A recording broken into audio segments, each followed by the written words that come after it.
pulling up to the post office and figured I better show you these before I put them in a package and forget all about it.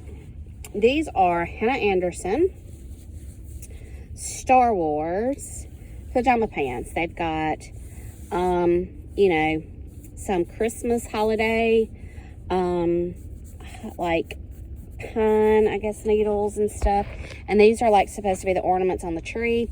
You know, you've got R2-D2 and C-3PO and some stormtroopers and Princess Leia, things like that. This actually sold after Christmas for, let's see, $20. I get $16 back from Poshmark, and these were in a storage unit. So these really have no cost of goods at this point because I'm on the upside of every storage unit I've ever purchased. So we'll just count this as pure profit. All right, here is a sale. This sold on eBay. The brand is Outbrook. I don't think it's anything really. It's kind of a faux suede, fleece lined jacket, coat, about hip length, I would say. The buyer's all in on eBay, $37.66, and I get $19.95 back out of that after fees and shipping. And this was actually a gift to me, I'm gonna say like 15 years ago, maybe even longer. This is a Wild Republic stuffed donkey. Sold on Poshmark for $22. I get $17.60 back, but I think, again, early in my thrifting career, I got him at a thrift store in Alabama, and I think I paid $7 for him. Still a $10 profit, which I always look for. So, be smarter. Right after Christmas, somebody's already thinking about 4th of July, Memorial Day, who knows. This is a red, white, and blue sequin cowboy style hat with stars. This was either free to my daughter or she ordered it off of Shein or Shein or whatever. I don't have any money in it. I took an offer, I think, of $12 on Poshmark. I get $9.05 back. So being that I don't have anything in it, that's a $9 profit to me. These are just some high-waisted athletic shorts. I never really knew the brand. Didn't matter to me. These were given to me. So I sold them on Posh for $12. I get $9.05 back. Woo! Hey, I'm winded. I got a little haircut. I don't know if y'all can tell. I typically cut my hair about once a year, which I know is crazy. I'm not much of a stylist. I pretty much brush it and go, or ponytail it and go. And cutting it short is not difficult. I just pull the flat iron out, kind of mess it up, make it look messy, spray it, go. But I do that about once a year. I don't know why I started doing it. Get the dead ends cut off. A lot of times when my hair gets heavy, it makes me, I feel like it just, I don't know, makes me look sad, or, I don't know. My hair doesn't have a lot of life anyway, so it's very fine, doesn't have a lot of body. Anyway, I got it cut, so I'll get it cut again in January. I totally understand why people have or go through seasonal depression. We have had bitter temperatures in central Mississippi all week. The sun is out today. It is in the 40s, but it's just a little windy. It's a little cool. I use the term in quotes, sick, Tuesday afternoon, and we just went back to work Monday. Tuesday afternoon in my office, I noticed I was getting all stuffed up. By the time I got home Tuesday night, I was beat. And y'all, I've gone to work every day, but I've laid on the couch Tuesday night, Wednesday night, Thursday night, We work virtually on Fridays, so I just kind of took it easy around the house yesterday. So this has really been my first day to be up and active, I guess, around the house. Like I said, I've gone to work, but I don't have to be very active at work. I know it's just a head cold. I know it's just sinus. It's just, yuck. Makes me very winded. I just went down and turned my compost. I'm trying to do that every Wednesday, so I'm already behind. So I went down and flipped the compost. Added a few things to it. But like I said, seasonal depression, I mean, I totally get it. It's just nasty out here, y'all. Everything is wet. Everything is muddy. Everything is yucky. It's cold. I'm so glad the sun is shining, but, especially for people who love to be outdoors, to be cooped up in the house, yeah, it's difficult. It's difficult. I'm not going to overdo it today. I got this morning, I picked some breakfast for everybody, washed the dishes, came and flipped my compost. I'm going to put some more straw, some more hay out on the strawberries, because we've had some heavy winds lately, and some of my hay is blown off. I still don't have my second batch of strawberries. They don't even show that they've tracked, and they want me to go to a whole separate app to track it, Shop or something. Y'all, I'll be 50 this year. I just want to go where I ordered it and hit a tracking number and check it. I don't want to have to go to a whole other app. That's just who I am. Don't make it complicated for me. How's my order shipped? And where is it? That's all I want to know.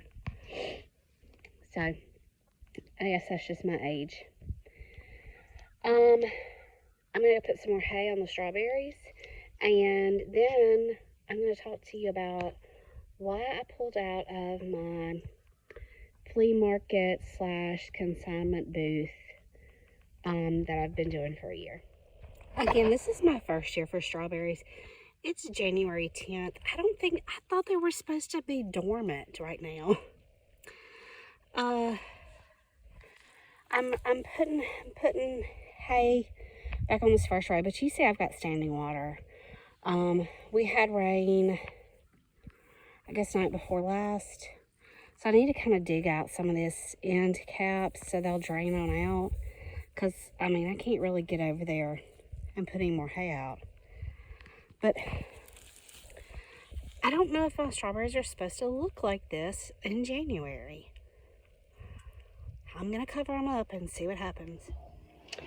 Alright, so let's talk about a flea market booth, a vendor booth, a consignment booth, whatever you want to call it. In my closest town, which is my hometown, I guess you would say, my physical address falls to that town, even though I live 13 miles outside of it.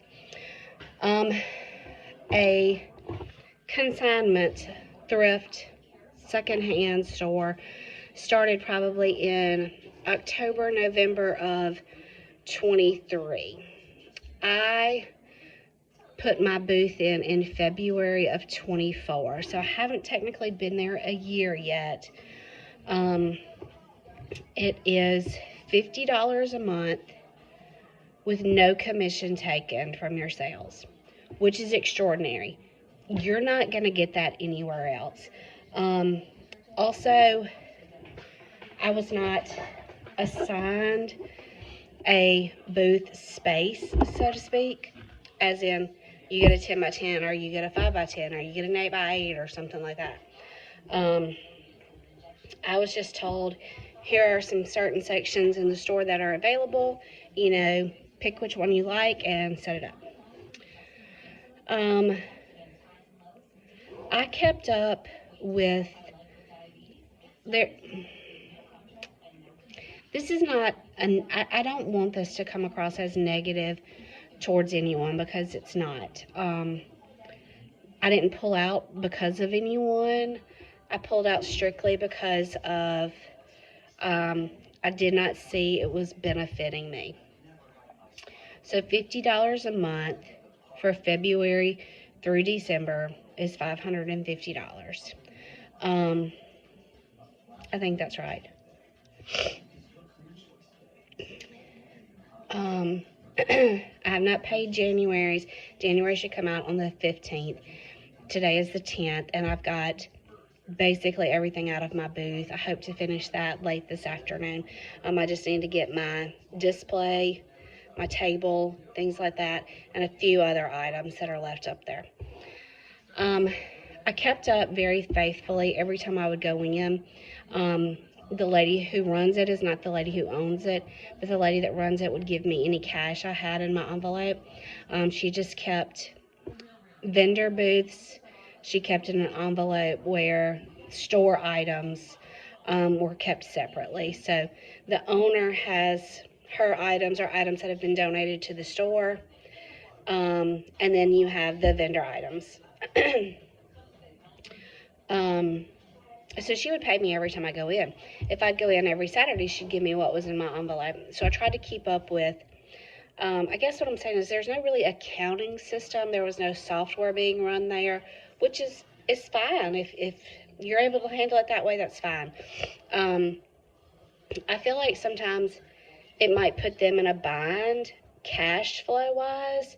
If I was coming in, every other day and you were paying me out of your cash, you weren't getting anything off of my sales, and it was emptying out your cash drawer if I was the only one making sales. I felt like maybe if we'd have just been paid once a month, and I know some people need their money more than that, so I'm not knocking that. That's not a downfall by any means. I mean, I enjoy getting my money just like anybody else,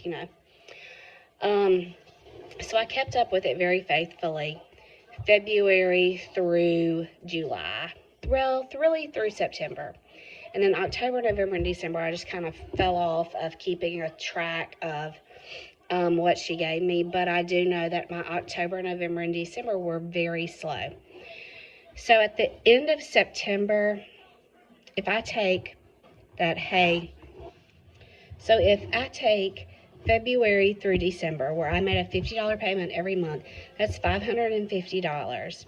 So then I start deducting what my intake was, what my profits were from the booth. So by the end of September, I was $20 short of being even, breaking even. So by the end of September, let's just say I had made $530. So I know October, November, and December, I was over, I had broke even and made some profit, but I can tell you that profit was definitely less than $100. So if I say from February through December, was it worth my time and effort to make less than $100?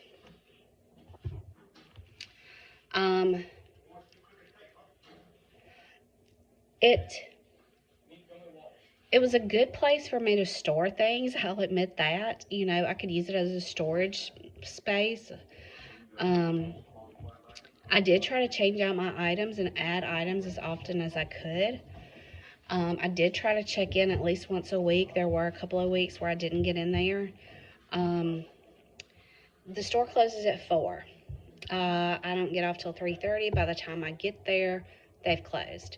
So I couldn't check in on it on work days. Some Saturdays we're out of town, or we were doing, the parking lot sales, things like that. There wasn't just always an ideal time for me to go by there. I feel like maybe if the store stayed open, maybe opened later in the mornings and stayed open at least until 5:30 or something, so working people could get by there. Because of the area that we live in, and I think I've told y'all this before, if I go in on Tuesday of this week, I probably don't need to go in for another 2 or 3 weeks, because chances are things haven't changed much, And we live in a very small area. So, you know, if the majority of your people are coming in one week, you may not see them for another 2 or 3 weeks. And we live in a poor county. If you Google poorest county in the United States, you're probably going to get Holmes County. If it's not number one, it's definitely in the top 5. So a lot of people don't have a lot of money to spend, and I didn't mark my things up high. I tried to be very reasonable, and the items that I took into my booth basically had come out of storage units and things like that, where I'd already made my money back on other items, and I could mark those items down very reasonable. So I think it has a lot to do with foot traffic, the clientele, the ability of the clientele to pay for certain things. I don't think I've had any theft. I think I had one item broken, but as far as I know, I'm not missing anything. I am missing a crocheted owl little hat for children, but I think it's in the store somewhere. I think it's gotten mixed up in their inventory, and that's fine. You know, I enjoyed it. I enjoyed having my stuff on a display. I enjoy going in the store. I will continue to go in the store. I will continue to shop there. I bought $25 worth of stuff yesterday. I love a deal. So, you know, I'll continue to shop there. I'll continue to encourage people to go there. I want to see them thrive. I want to see them do well. If I were asked my opinion, if it were my store, number one, it's in a building that is grand. It is historic. I love an old building. I love the story an old building tells, but there are roof leaks. And so the girl who works the store is constantly having to rearrange things because the roof's leaking and inventory's getting wet. Now, fortunately, I was in an area where I hadn't noticed any leaks up until this past week, and literally it just kind of got my tablecloth wet. Nothing was damaged or anything. So number one, you have a problem with your building, and it's cold in there.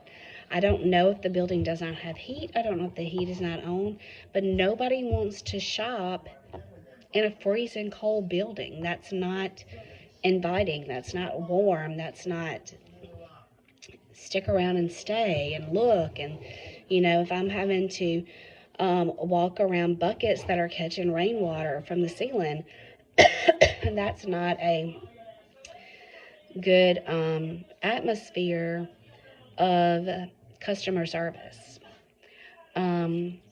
That's not anybody's fault. She rents this building. But, you know, a squeaky wheel.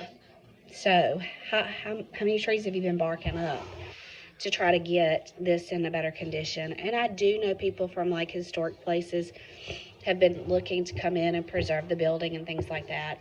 And this may just be a Band-Aid right now, just putting buckets out and stuff.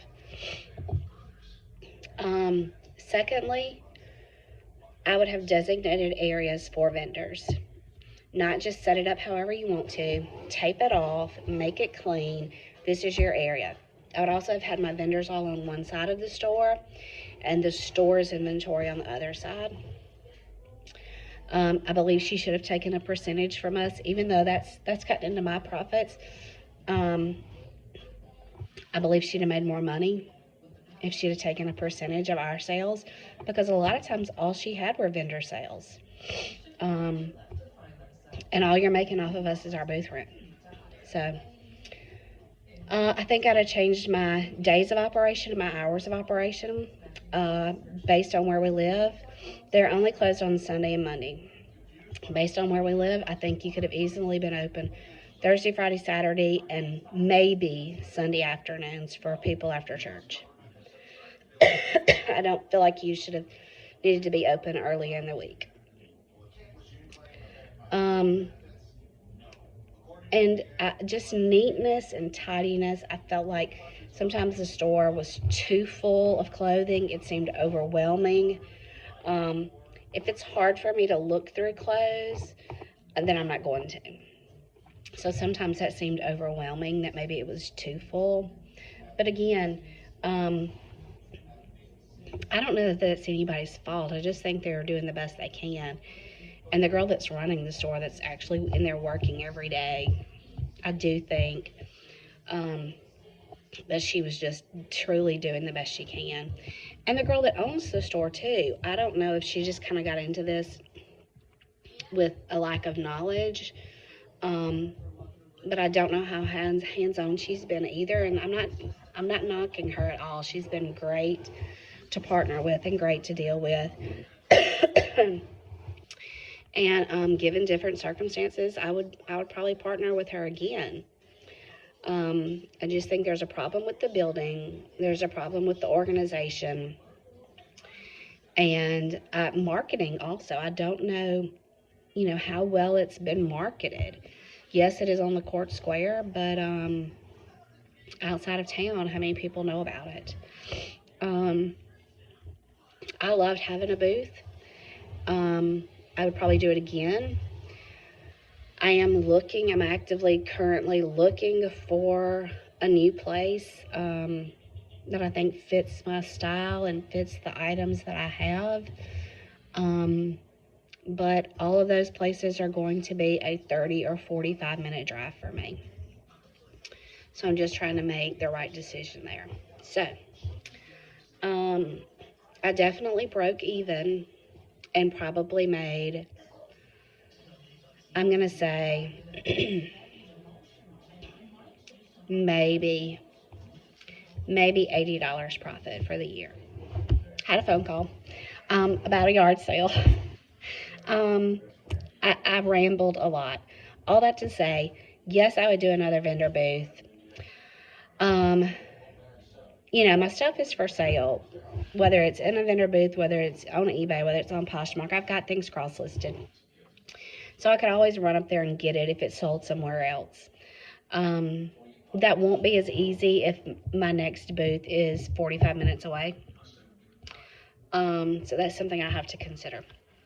But I do want to try it again in a different location, in an area that has more foot traffic and people that have the ability to spend and are willing to spend. So with all that said, that is my experience with a vendor booth / consignment, whatever you want to call it. Now we've got a few things that I've sold. All right, here goes some local things. This is just a little pewter rabbit dish. No special markings or anything on that. This was in a group of stuff I bought off a girl who was cleaning out her Christmas stuff. And this was not listed, so it was kind of a surprise. I guess she just threw it in. I sold it locally for $3. These little birds were also in that set. I sold the set of them for $10. They've got to go in the mail, but I'm still considering it. It's sold on my Facebook page, but they've still got to go in the mail. They're also going in the mail with this. This is kind of a tree-shaped little shelf. Like you can see, the bird there's too big for it, but other little miniatures will fit. I sold it to the same girl for $5. I think I picked this up at Dirt Cheap for like $1. It's just kind of a whitewashed. I think it was probably Target. But anyway, it can sit somewhere and hold your little bitty Christmas ornaments or Christmas figurines or whatever. And then this, I really want to keep this piece, but I don't have any space for it. It is, I'm calling it a mug or saucer display. It's got the little grooves there for saucers, or you could put, coffee cups in it, whatever. This was in a storage unit. We had to shore it up, so to speak. It was very shaky and wobbly, and Greg worked on it and really made it tight and sound. So I've got to find a box for it. But this is going in the mail with the birds and the little triangle tree there this is sold for $50. These are some pieces I picked up at a yard sale, not having any idea what they were. I did a little research, didn't find out a lot. Maybe for baking. And then these are just some Pampered Chef little accessory forks.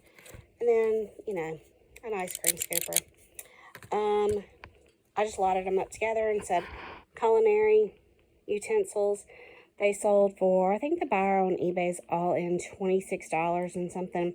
I only get $10.80 something cents back after fees and taking out their shipping costs.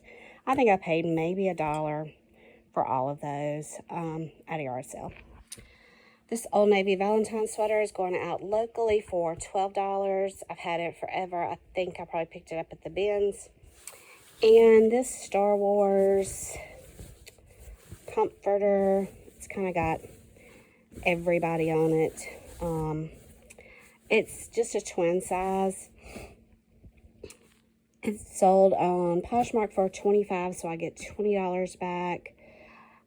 This was either in a storage unit or I picked it up at Goodwill. If I picked it up at Goodwill, it was probably around $7. I can't remember where I found this. So, anyway, $20 back in my pocket. Alright, these American Eagle jeans sold on Posh for an offer of $10, which means my profit will be less than $10, but these were free to me, so it's a profit of $7. This is I'm not going to say it right. In fact, I don't even know if I can find the tag.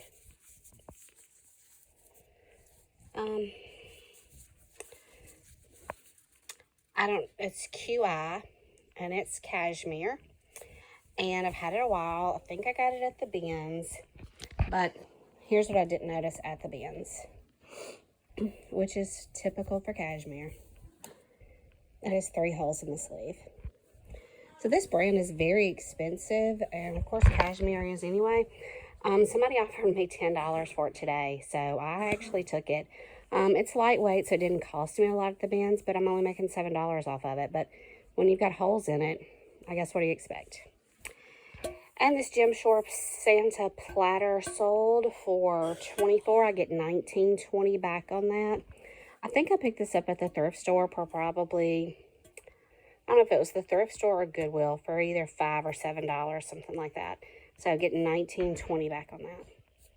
These are some Skechers.